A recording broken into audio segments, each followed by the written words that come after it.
구원은 우리의 공경으로부터 건져지는 것을 뜻합니다.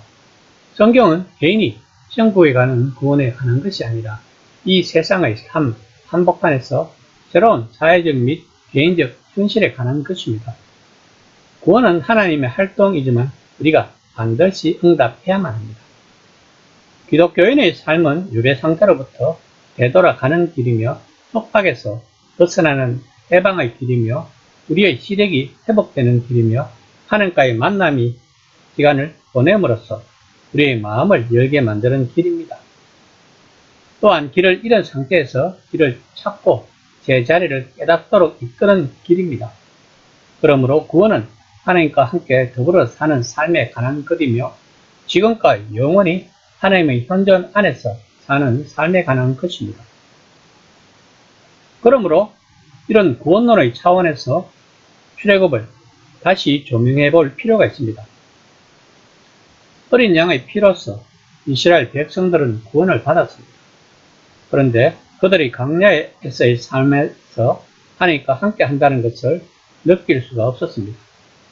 걸핏하면 모세에게 떼거지를 쓰고 자기들의 신세 타령을 했던 것입니다.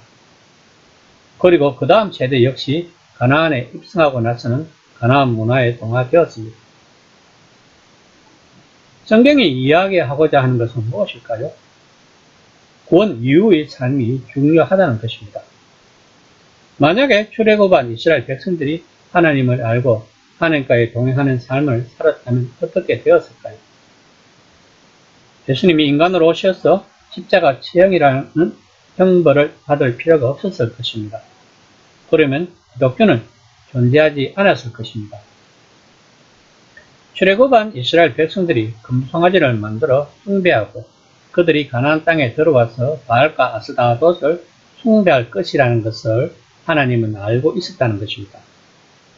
여기서 우리는 중요한 것을 깨달아야 합니다. 우리가 구원받고 난 이후의 우리의 삶입니다. 모든 것을 변화시키는 하나님과의 관계에 들어가는 것입니다. 이것이 바로 하나님과의 관계 회복입니다. 아담의 선악과 나무 사건은 괜히 기록한 것이 아닙니다. 그 사건으로 인하여 우리 인간과 하나님과의 관계가 끊어진 것을 이야기하고 있는 것입니다. 출애굽 사건은 그런 끊어진 관계를 다시 회복하시려는 하나님의 열심인 것입니다. 기독교적 삶은 나중에 가게 될 하늘나라를 생각하며 지금 믿고 지금 선을 행하는 그런 것이 아닙니다. 바로 하나님과의 동행하는 것입니다. 이런 구원론의 차원에서 오늘 본문을 읽었으면 합니다. 12장 37절 말씀입니다. 이스라엘 자손이 람셋을 떠나서 수코에 이르니 유아 외에 공행하는 장정이 60만 명 가량이요. 장정이 60만 명이면 이스라엘 백성은 약 200만 명이라는 것입니다.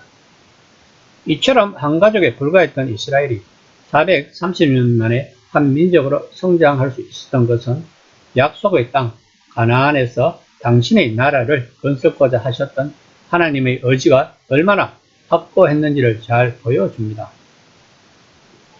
38절 말씀입니다. 수많은 잡족과 양과 소와 심이 많은 가축이 그들께 함께 하였으며 아마 이들은 나일강 삼각주 지대에 거주하던 다른 셈족들과 일부 애굽인들로 생각됩니다. 이들은 후에 광야에서 고기를 먹게 해달라고 불평함으로써 이스라엘 민족들로 하여금 시험을 들게 한 적도 있습니다. 그러나 한편 이렇게 스스로 원하여 출애굽에 동행한 이방인들은 할례 의식을 통하여 사회적 종교적으로 이스라엘 공동체의 일원이 될 수 있었습니다. 이를 통해 우리는 이스라엘이 폐쇄 집단이 아니라 개방적 공동체임을 알 수 있습니다. 이처럼 하나님은 이스라엘의 이방화는 철저히 경계하는 대신에 이방인의 이스라엘로의 개종에는 항상 관용적이었음을 알 수 있습니다. 지금도 유대교로 아무나 개종할 수 있습니다. 12장 42절 말씀입니다.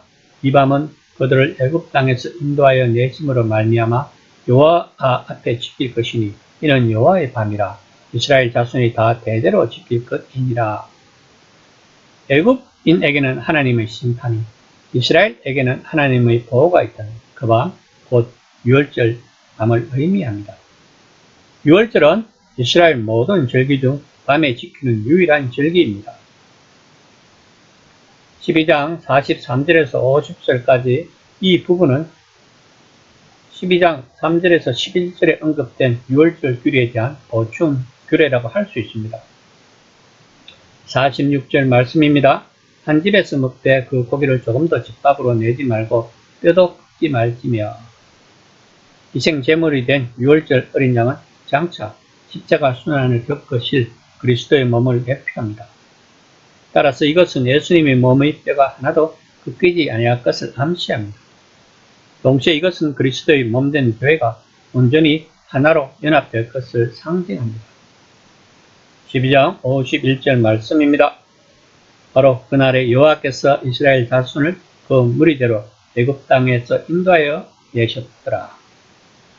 여호와의 유월절 규례가 그대로 준수된 그날에 구원과 해방이 주어졌다고 요약하고 있습니다. 이처럼 출애굽 역사는 그 계획부터 성취까지 하나님의 단독 주권에 의해 이루어졌는데, 그럼에도 우리가 한 가지 놓치지 말아야 할 사실은 하나님의 명령에 대한 인간의 믿음과 자발적인 순종이 꼭 필요하다는 것입니다. 이처럼 믿음과 순종은 하나님의 뜻을 기뻐하는 성도가 취할 유일한 태도입니다. 우리들은 다들 출애굽한 백성들입니다. 그리고 출애굽한 이후에 어떻게 살면 안 된다는 것을 성경은 자세히 기록하고 있습니다. 하나님의 선택을 받은 이스라엘이 어떻게 멸망을 했고 그 이후에 어떤 고난을 당했다는 것은 우리들이 역사책을 통해서 잘 알고 있습니다. 그러므로 우리는 그냥 아무 생각 없이 성경을 읽어서는 안 됩니다. 성경은 하나님의 말씀입니다.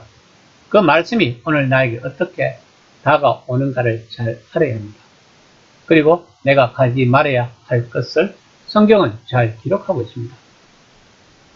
영생은 유일하신 참 하나님과 그가 보내신 예수 그리스도를 아는 것이라고 요한복음 17장 3절에서 말했습니다. 우리가 영생을 하려면 성경에서 이야기하고 있는 하나님과 예수 그리스도에 대하여 어떤 분이라는 것과 더 중요한 것은 그것을 직접 동의해서 끝나는 것이 아니라 우리 마음 깊숙이 받아들여야 한다는 것입니다. 그리고 성경은 우리가 날마다 치르는 영적 전쟁의 지침서이기도 합니다. 오늘도 영적 전쟁에서 승리하는 하루가 되었으면 합니다.